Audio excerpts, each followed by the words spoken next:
Hi, my name is Carol Brown Earl, and I live in Dayton, Tennessee. Well, Virginia, I'm right on the border. I lived in Tennessee for almost 30 years. And I'm just on the border on the other side. Anyway, I'm also known as Kai, which is pronounced Ki, but I actually spell it Chi. So anyway, I'm going to tell you a little bit about me, my background, where I've come from, so forth and so on. And yes, I do have a few notes in front of me because it's complicated and it's long, so I may, check my notes as we go.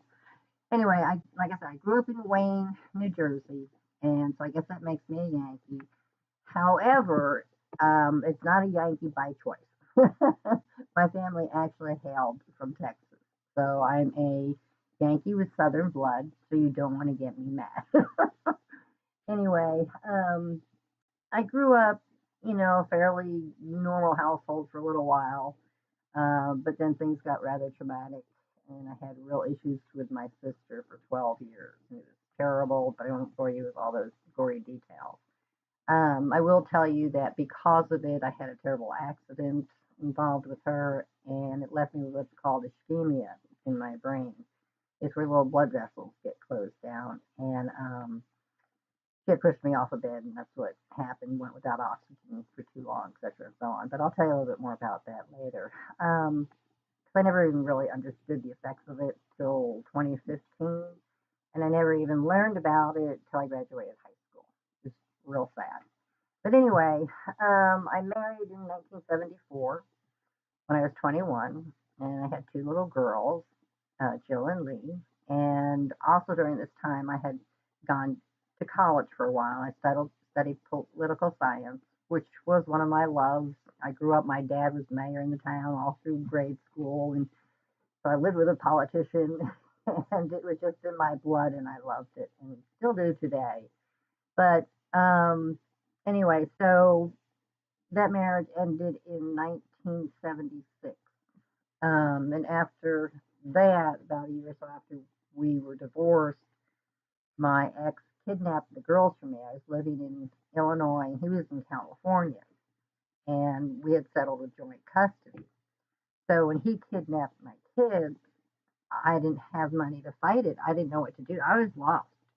And there was a lot of shenanigans that went back and forth with that. But bottom line was they wound up having to grow up with their dad in California, which really wasn't so bad. They lived in Hermosa Beach, California, and got to grow up by the ocean.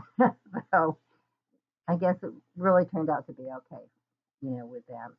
But in 1981, I did remarry. I had two more little girls, Samantha and Jennifer. And I guess I was just doomed to have girls. I always wanted a boy, but I do have grandsons now.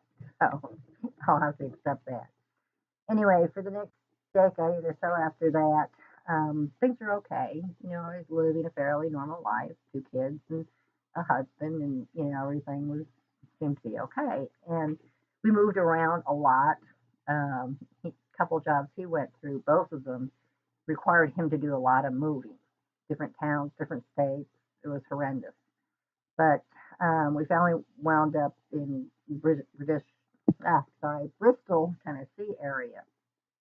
And so in 1987, I started fundraising in helping daycares.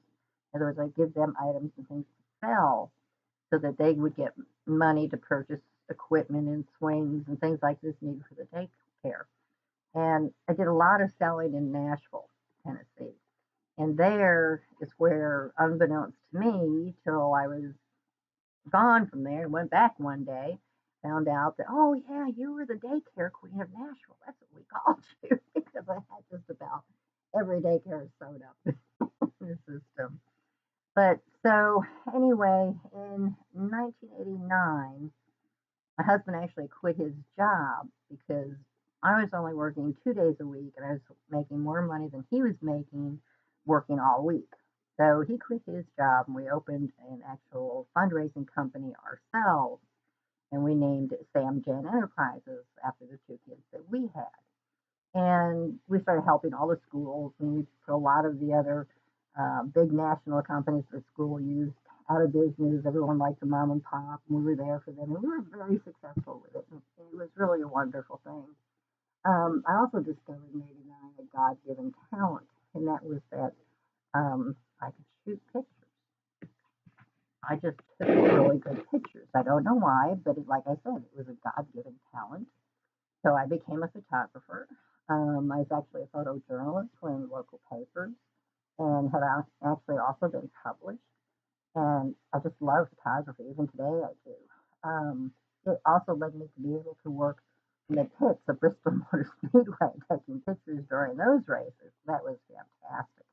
And that also led for me to be able to become the track photographer at their drag strip, which is called Thunder Valley. Some of you may know these names, but I was there for several years, and I loved that too. But in 2003, my husband had a fatal heart attack, and I was lost. And for the next 3 years, I didn't know what I was doing, where I was going. I went through so many different jobs and positions, most of them all selling. So I packed it up in 2006, moved in with my daughter. She had moved to Maryville, Tennessee. Um, and there, that was August of 2006. And from there, I didn't know what I wanted to do. I was still in a disarray. So I just looking through the paper, and I saw that McGee Tyson, they were hiring drivers, cab drivers. I thought, man, I love to drive. I wonder if I could actually do that. Was it dangerous? Was it fun? What am I getting into? I thought, oh, what the heck, I'm going to try, right? A Yankee came out of me. So I met with them, and they actually hired me, which I really didn't think that they would do, but they did. So and I met my next husband there also. He was kind of in the same boat I was in, just kind of lost from corporate America jobs and trying to figure out what to do next, the next part of his life, and mine too. And so after he and I were driving there for a little while in 2007, we decided to become professional drivers. And what all that entailed was that we moved new trucks, bobtails, Class A motorhomes, utility trucks, cement trucks, large trucks of all kinds, you name it, we moved them. We would pick them up from the manufacturer and drive them to the dealer.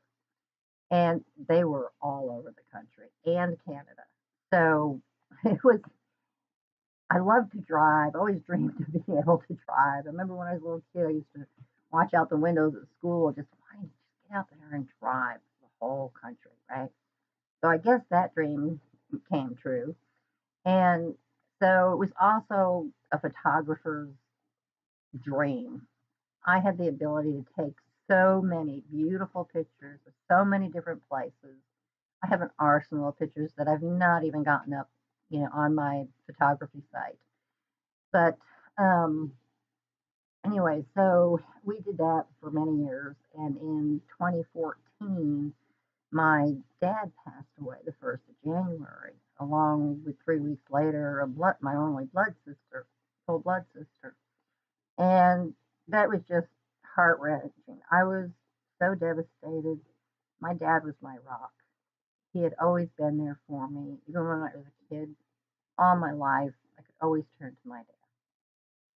So after their passing in February, mid February or so, when we were getting ready to go back on the road and go back to work, my husband just told me, he said, he says, I don't think I can go back to work. I was like, what? And he just started getting sick. He was getting weaker and everything else. He wound up with congestive heart disease. We tried to see if we could get him a new heart. That wasn't working out. His vascular system was all messed up.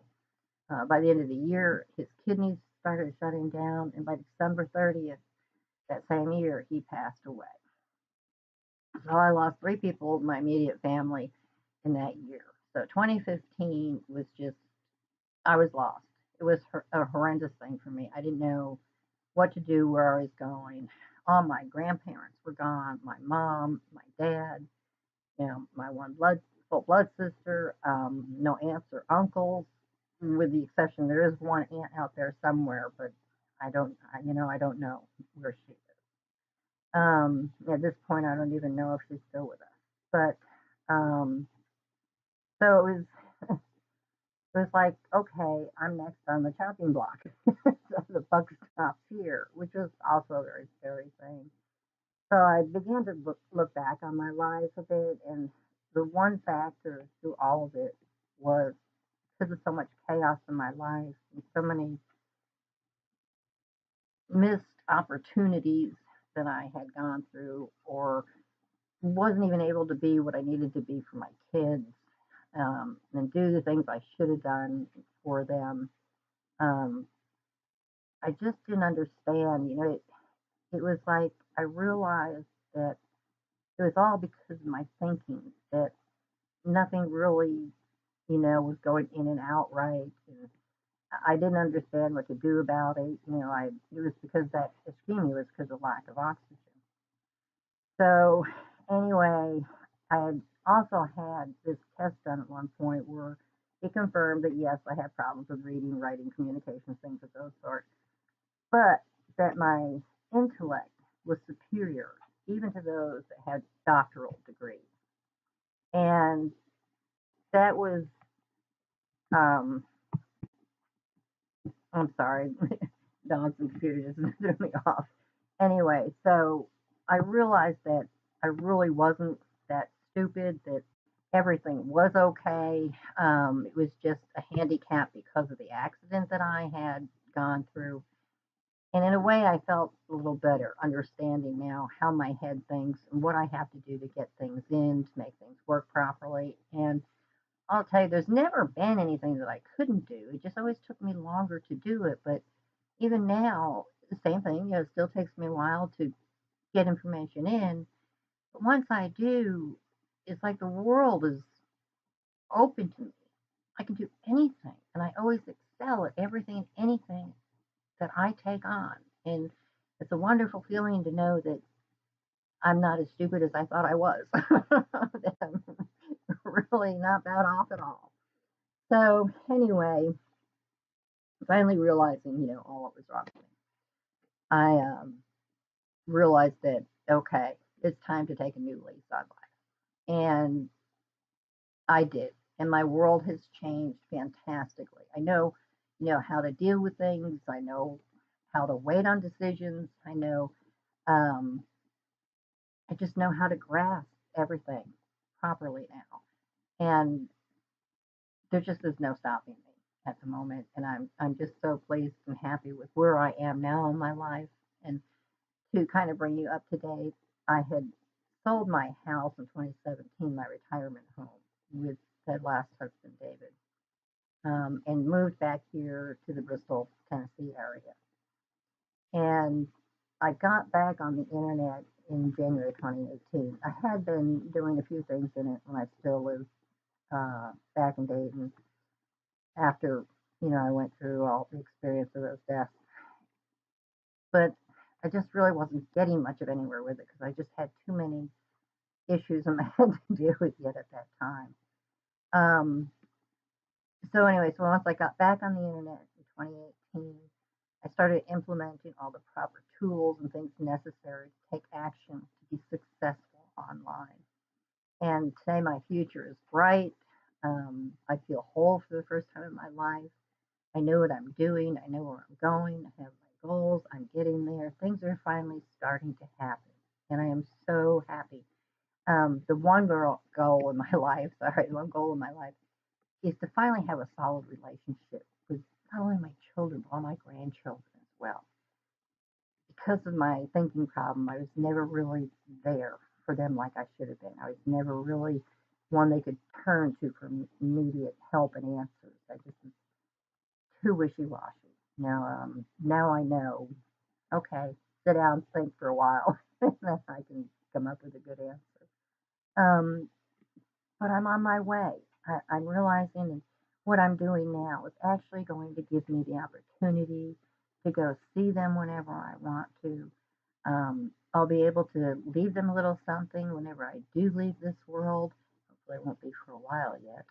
Um, and I just feel like, I and them will be able to live their lives free and happy, And that's going to be the gift to my children. And that has been my primary goal in my life for where I am today. And so now you know a little bit about me and uh, where I'm coming from, some of the little hassles I've had in my life. Um, and I'm ready to take on the world. I think everything is coming up roses, and I'm so pleased and so happy to be where I am today. And I just hope the best for you all too. And if I can help you with anything along the way, please let me know. If you want to get us start working online, I can do that for you too. I've got all the tools, all the ways to do it, all the knowledge. Um, it's a whole lot simpler than what you think. But that's me. And thank you for sitting through this long testimony about me. And God bless for now. And if I can be of help or assistance to you in any way, please let me know. God bless and bye for now.